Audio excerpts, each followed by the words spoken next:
It was a cold winter afternoon when Maria, a tired waitress at a small roadside diner, noticed a little boy curled up by the back door of the kitchen. His clothes were torn, his face pale, and his tiny hands clutched his stomach in pain. He looked about 10 years old. At first, she thought he might be stealing, but when their eyes met, she saw something else, something that stopped her in her tracks. He was dying. Not from a wound or violence, but from hunger. Maria didn't have much. She worked double shifts, slept in a small rented room, and barely made enough to survive.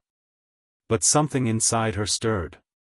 Maybe it was the way the boy looked at her, not with greed or pity, but with a quiet, dying dignity. Without a word, she brought him inside.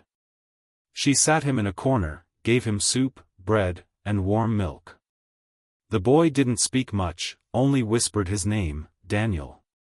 He had no parents, no home.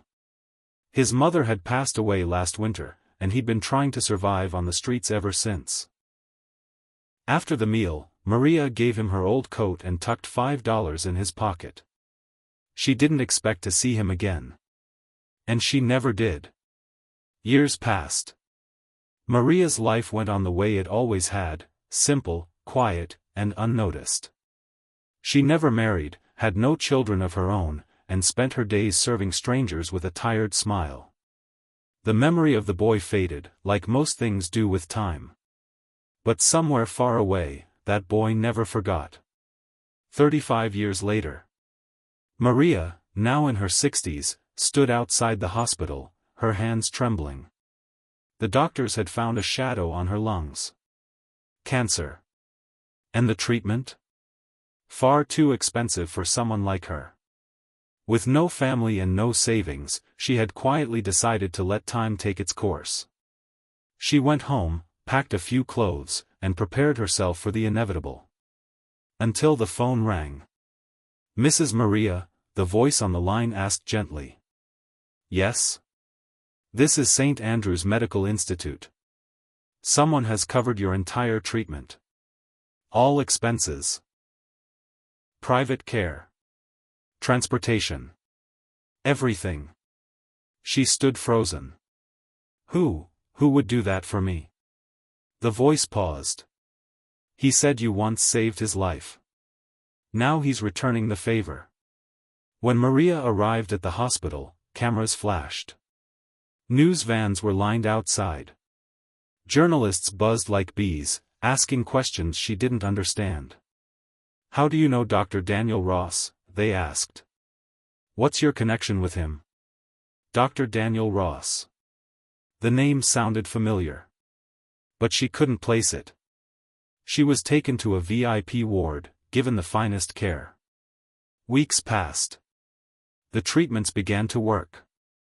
Her strength returned. And then, one morning, a tall man in a white coat walked in. He had kind eyes. He looked at her, a trembling smile forming. "Maria," he said, "it's me. Daniel." Her eyes widened. For a moment, time froze. "The boy, by the kitchen door." He nodded. "You fed me when I was dying. You gave me warmth when the world turned cold. That $5? I used it to buy a book. That book opened my world. I got into school, got a scholarship, and now I run this hospital." Maria's lips trembled. She tried to speak but could only cry. The story spread like wildfire.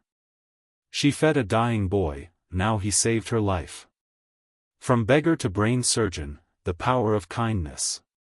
Millions watched the video of their reunion. People from every corner of the world wept. Some said it was fate. Others said it was a miracle. But Daniel only smiled and said, "It was love. Her small act of love saved my life." Maria lived for 10 more years, her health fully restored. She became a symbol of kindness and was invited to speak at universities, charities, and international conferences. But she always gave the same message. You never know what one meal, one coat, or one kind word can do. You might think you're just feeding a hungry child, but you might be feeding the man who will change the world.